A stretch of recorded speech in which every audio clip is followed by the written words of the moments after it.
Good day. Good morning. I think we're going to get going. I appreciate your coming. I am Kim Stewart. I'm the sheriff of Doña County in New Mexico. I'm here today with my command staff to deliver some background on what has been for us terribly heartbreaking and upsetting information. We want to give you a little bit of a backstory as to how the U.S. Attorney arrived at the criminal charges that they presented in the last couple of days. First of all, this subject is Michael Martinez. Michael Martinez first applied with Doña Sheriff in late August of 2023. He came from the village of Hatch, and prior to that from state police.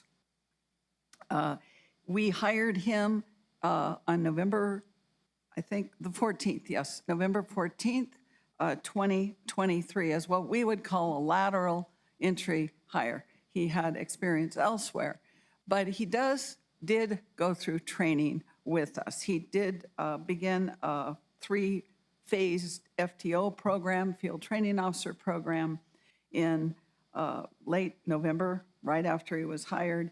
And that process was finished in January on the 11th of 2023.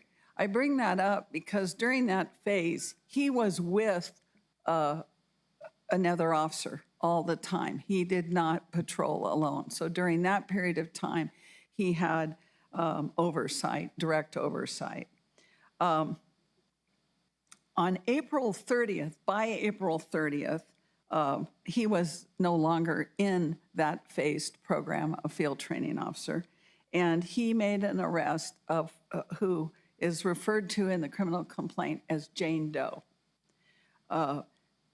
He arrests her on April 30th, reference an accident which he believes she was driving while under the influence.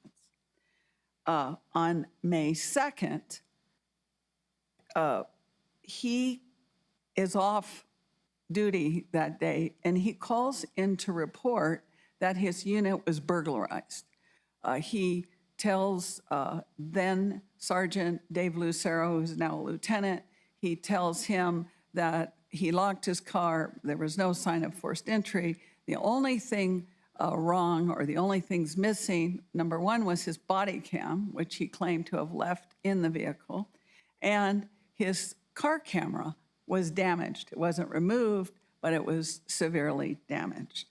On the next day, so he makes that report May 2nd, on May 3rd, our lieutenants and sergeant at that time noticed our professional standards division that we believe there's something suspicious about this activity.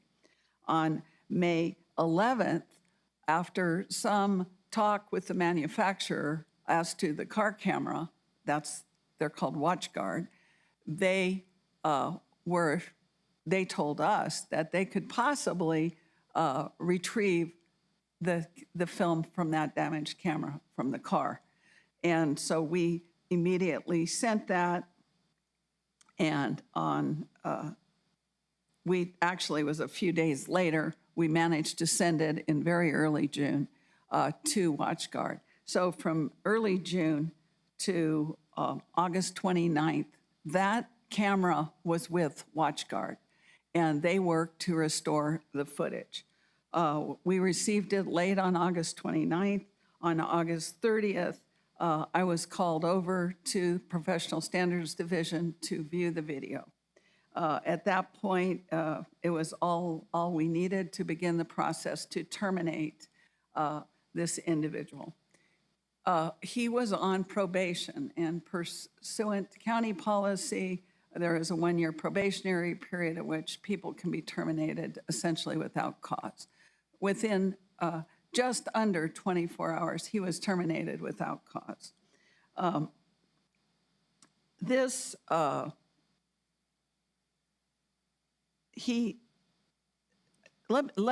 me just say then that several calls went out. Of course, our first call, or my first call, was to DA Gerald Byers to alert him that there are cases that may or may not be presented by Mr. Martinez to his office. They need to be terminated. They need to be ended. He was also very helpful to make his assistant DA available immediately to us for any guidance. At that point, we began the internal process of looking at the contacts Mr. Martinez has had since, as I say, really late February on, where he was alone, driving alone. So let me tell you what went on internally. This is going on in coincidence with our state partner and our federal partners starting to conduct immediate investigations. So these are simultaneous efforts.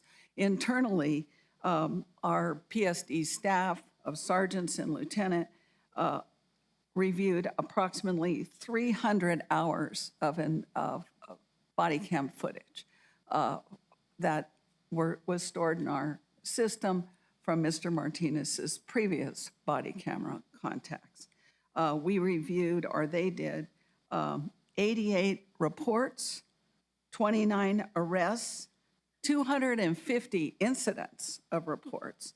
We also went to all citation recipients that he may have given citations to, and we reviewed and contacted those individuals. That included citations where they were warnings only or they were dismissed by him, any contact in those fields. We have contacted the majority of those individuals, the women who have had contact with him, and we have gotten no negative reports.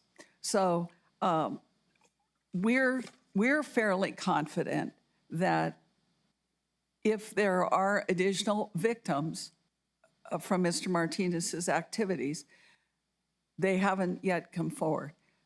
We're going to ask now, I'm going to ask if they have seen this and there are people in the public that believe they have contacted this individual and there was untoward activity or illegal activity or any kind of suspicious activity, to please contact the U.S. attorney.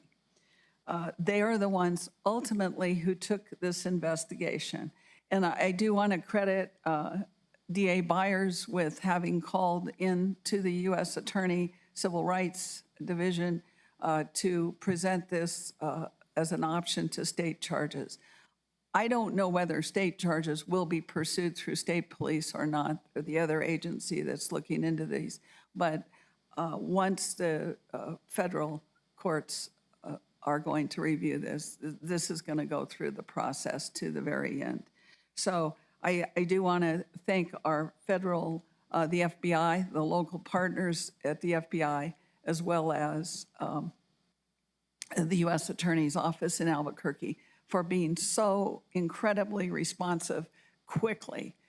As you might imagine, to us, time was of the essence, and we wanted this to not only get out to the public, but also to let the public be aware that we're still going to take valid incidents or complaints that may or may not appear. That's true of Hatch, and that's true of state police. I do not know where Martinez was stationed when he was with state police. That said, as you might imagine, the biggest crime of all of this to me, and I don't know that it's a crime, is violation of the public trust. We work very hard, at least in my administration, in my command, to really ensure the public that we are stand-up people, that we obey the law, that we follow policy. I don't know if you're aware, but in my term, we have created policy with such specificity that it never existed before. It's almost overwhelming. But it was needed.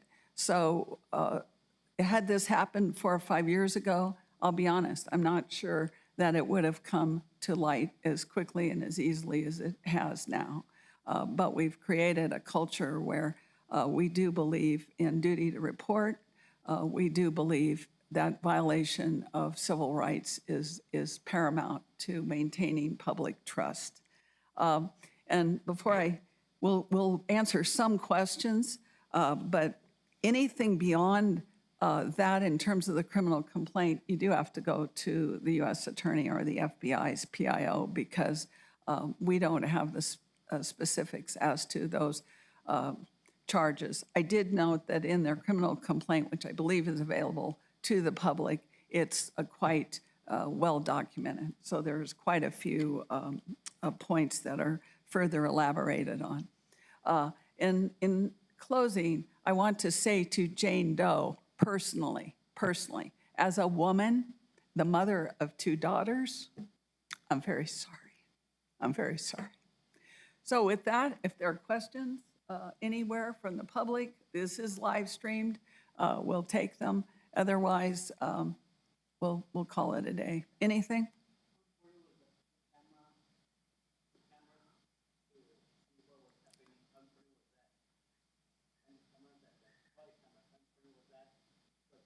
Yes, that was about I would say 15, maybe a 2-minute clip, and that was the basis of a lot of these accusations. Let's say it's 2 minutes. I don't know exactly how long that footage is, but that was enough really for the U.S. Attorney and the FBI to essentially formulate every charge in this criminal affidavit.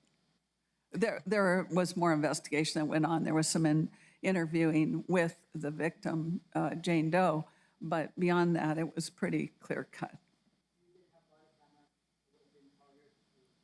If we didn't have body camera, it may not have ever come to light. Body cam, no, well, car cam. We don't know where his body camera is. He claims it was stolen. We don't know where it is.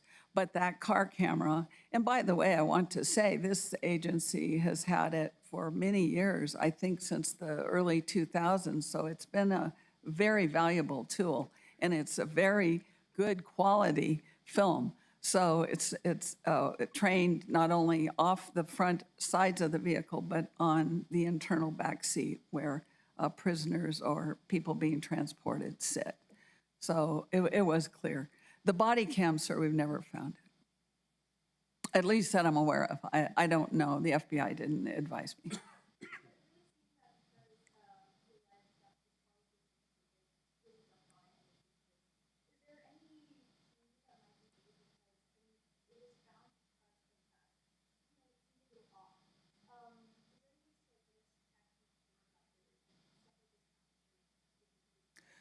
Well, be aware that part of a supervisor's job, whether it be sergeant, lieutenant, or captain, is to monitor their personnel and to routinely yet randomly check body cam footage. So has always been done, or not always, but certainly since my time here, and since body cams became required by the state, which was, I believe, 2 years now, almost 2 years. So does it, in a way, our system worked. Our system worked. That's what I say. If we had encountered this 4 or 5 years ago, I'm not sure that the system would have been in place to have caught this. So will there be additional changes in that respect? No. I think to my command, I'm going to say continue doing what we're doing because we found something. Backgrounds are pretty extensive, as you might imagine. It's no different than cadets or recruits. And we actually contract with a company that does the background investigations. They are incredibly thorough, and they go back, I believe, almost 10 years in somebody's, about 10 years. Well, it's everything from reviewing credit histories, to determine if there are addresses we don't know about, to contacting not just the HR departments of agencies, but to their, whatever they call internal affairs. So it's very thorough to see whether they have those kinds of backgrounds, especially on laterals that are coming in. Flagged.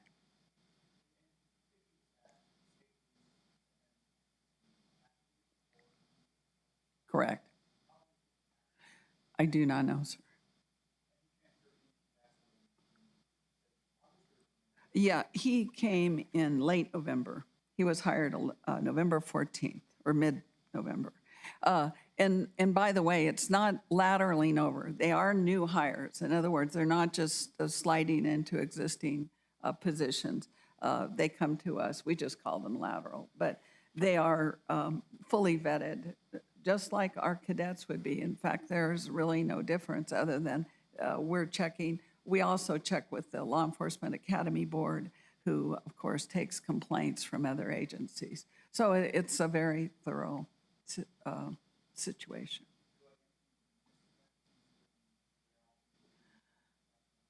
No, I really don't. And I hired him. I mean, ultimately, I'm the final say, and I review all of these packages and packets, and there was nothing that was really significant to me that would have prevented it. He hadn't been, to my knowledge, in law enforcement a long, long time. So that also kind of speaks to, sometimes people move to find their place. Does that make sense? They want to find their culture. And so it's not necessarily they're moving because of negative things, or family members move for jobs or something, that brings them. So I will say that what the person you see here, quite frankly, was not the person I hired. Okay, just.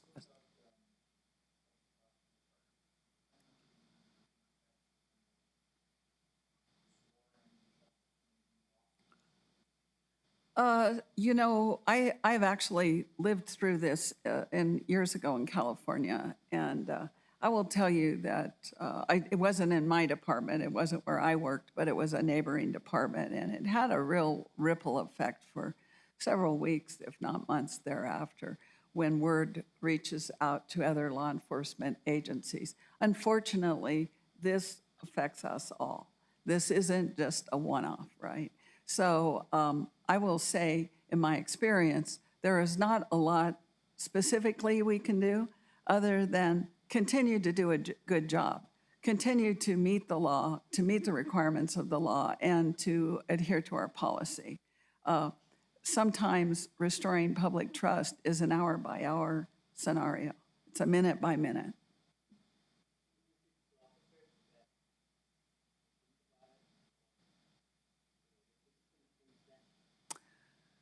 If there are, my message, and it's not just this, but it's a variety of policy and criminal actions. We may not find out today, but we will find out. We will. There, unfortunately, some of these things just have to go through a certain time period to come to our attention. But I would say, and I think what I'm saying to you, sir, is not unlike what I tell my command every day. We are going to root out problems. We are going to root out corruption. We are going to root out, if not illegal behavior, moral turpitude type behavior wherever we can. Because as I say, this black eye to us affects all of our colleagues across the nation in one way or another.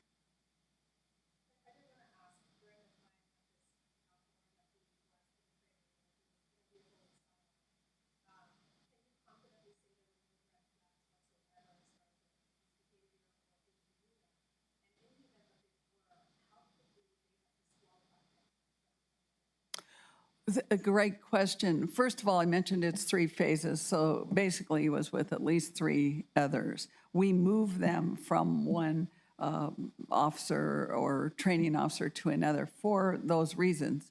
Because not because one might overlook it, but because or overlook problems, but because one might not recognize them in those particular instances. You realize when we're training, they have to go to a certain number of incidents to be to have them learn, right? So we move them, and I am confident there was nothing. They do daily reports, training officers. So anything would have been picked up in those daily, called DORs, daily reports.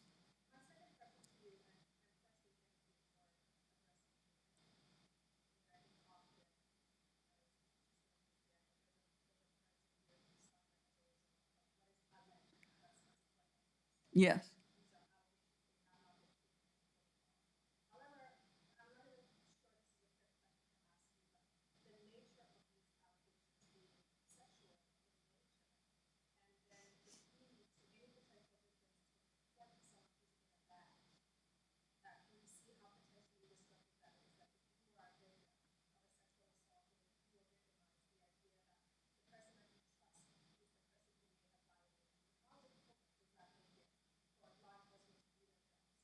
Well, it understandably causes distrust immediately. And as I say, my own personal experience in another state with this was we, we encountered, especially women, maybe on car stops or something, where they were immediately defensive or immediately concerned. And I've put out to our staff just this morning that issue some patience with individuals because, I'm going to be the last one to sit here and say you have nothing to worry about. I don't think we have anything to worry about. I think that we have done our due diligence in this process.